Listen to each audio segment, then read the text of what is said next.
ভোলার লালমোহনে ওয়ারেন্টভুক্ত আসামিদের স্বেচ্ছায় আদালতে হাজির করতে ব্যতিক্রমী উদ্যোগ নিয়েছে পুলিশ।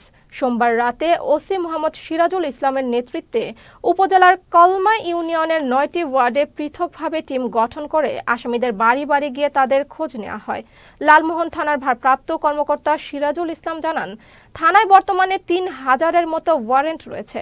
এইসব আসামিরা আদালতে হাজির না হওয়ায় বিচার কাজ বিলম্বিত হচ্ছে। তাই যাদের বিরুদ্ধে ওয়ারেন্ট রয়েছে তারা যেন আদালতে স্বেচ্ছায় হাজির হয়ে বিচার কাজ সম্পন্নের মাধ্যমে একটি সুন্দর ও মানসিক চাপমুক্ত জীবন লাভ করতে পারে, এজন্য আসামিদের বাড়ি বাড়ি যাওয়া হচ্ছে।